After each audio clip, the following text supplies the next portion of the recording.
Club Junta, building better Africa. Yes, comrades, once again, good morning and how are you? No, comrades, I'm just very sorry. Ndikamaona zimezuchitika kumalawi kunoko. Kangati kumalawi kunoko school sina titandiza hai. Our education in Malawi is not teaching us anything, has not even taught us anything. We have only inherited the system of reading books. Mascropedia for nothing. School yatu kumalawi njo vutirapo kuti ingatukule ziko.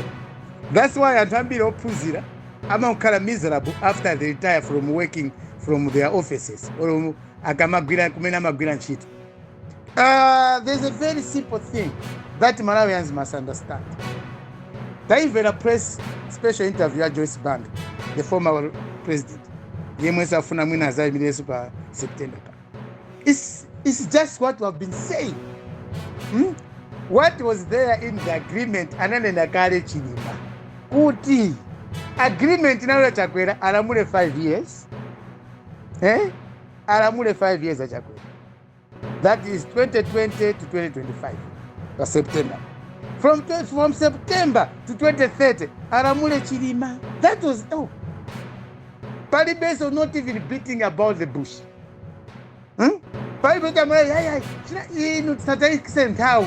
Agreement inayo ya kuti Chakwera alamulira 5 years 2020 to 2025 full stop. Chilima alamulira 2025 to 2030. That's it. End of the story. Why do we beat about the bush? Tend to own a super zachitika ndichani. Kodi Chilima alipo palibe. What happened to Chilima? Chile chawa Chilima ndichani anamwalira atu. Chinapa Chilima ndichani siti mchiziwa. Komaneo na kaduku zanu chinapa Chilima ndindale za agreement. Full stop. The agreement that made the Tonse Alliance has killed Chilima. Full stop. Agreement jana panga timaona ku institute ija. Ndimene nali reso weapon yomutosera moyo Chilima. Basi. Chifuka ngwani muoneso kupeda kwa Chilima. Even commission of inquiry, composition ya commission of inquiry. Ikone serati kuti there was a foreplay in the death of South Chilima. Agreement hiyo ndimene pesa inampesa mwana wa Mungu. And I'm sorry Malawians when we smile at this today. I'm sorry Malawians, I become so bitter, so irritated. Ndikamona cha MCP kumadumba dumba. Boma ndilo mweli. Kuyuwara agreement zone. Agreement imene inapa muntu. Chilima chimene china mupatunda agreement ito. Basi, even himself preached about this. Kuti anagwirizana ndi Chilima, ndi Chakwera. Kuti 5 years, alamulire ndi ndani. Alamulire ndi Chakwera. And these people were coming from different parties. And they were coming from another election, year 2019. Yomwe Chilima nakhala number 3, pamene Chakwera nakhala number 2. DP 9 number 1. It was not easy for Malawians to convince South Chilima to be part and parcel of Tonse Alliance. Mwina South Chilima kanena paeka zikana kalankani ina. Kupanda agreement ichi, South Chilima kana kawamo lero. Ndiye Malawi mufuna chani. Why do you smile at MCP? Malawi ino chweni mukusekera MCP ndicho. Boma ndilo mweli basi mumasekerera. Chakwera boma mumasekerera. Malawi, are you stupid? Are you fools, you Malawians? Do you think, do you reason, you Malawians? Do you know the Malawi want to contend Malawi? This is quite hectic, quite painful, quite heartbroken. Our kunena our Joyce Banda zina unena zi. She's very right. Of course, abula moche. China mupa Chilima. The agreement sindege ya. Ndege jana ukara process issue of getting rid of Chilima from the agreement. Nothing else. They will not say, Boma ndilo mweli. Tupanga ma primary nacha. Why did MCP accept Chilima to be the running mate? Why am Malawi ndama charity? People some pingo ama charity. Watch out. Ngati mumakumbukira za Bible, lomwe inambidwa kale mumakumbukira mavesi. Bwanji mukiwara agreement ya Tonse Alliance yomwe maipempherera pa Kamzu Institute for Youth. Tinaona tu azibusa kumene kuja Kamzu Institute for Youth.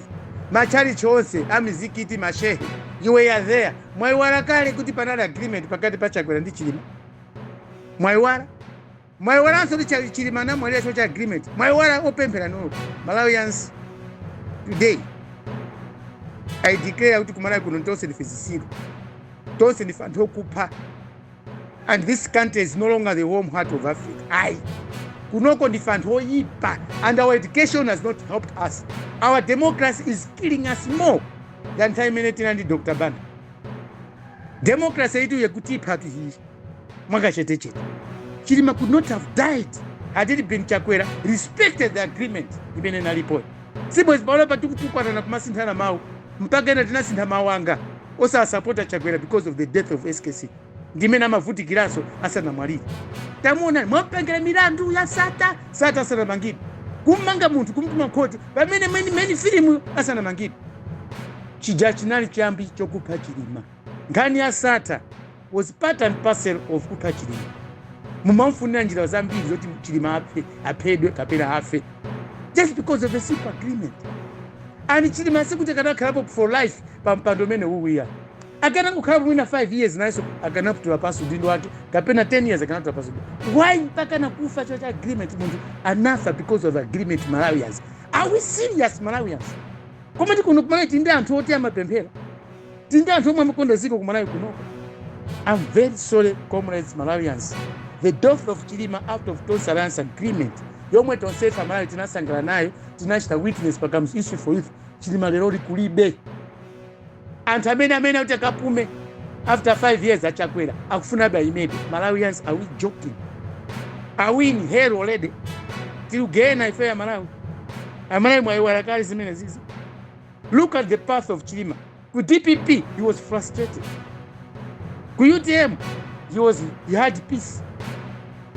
With MCP, through the agreement, he lost his life.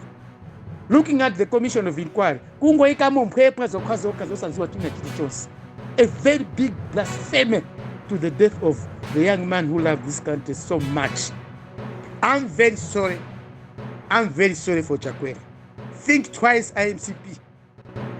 Agreement it.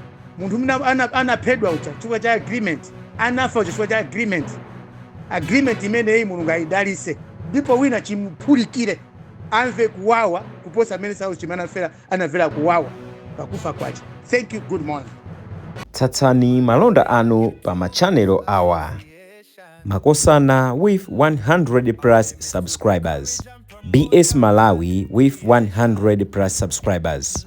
Hot 265 with 90,000 plus subscribers. Sam Mavita with 100 plus subscribers. AMTV Malawi with 50k plus subscribers. Malawi Trends TV with 50k plus subscribers. Dreams Media with 20k plus subscribers. Mpongwe Bongwe with 80k plus subscribers. Crab Junta with 40k subscribers. Komanso Umata Daily with 10k plus subscribers. Ndipo mutakulebeza kudzera pa Malawian YouTubers Association Maya. Utenga wanu udzafikira anthu oposaposa 500,000 pa tsiku. Tilumikizeni kudzera pa email iyi officialmaya265@gmail.com.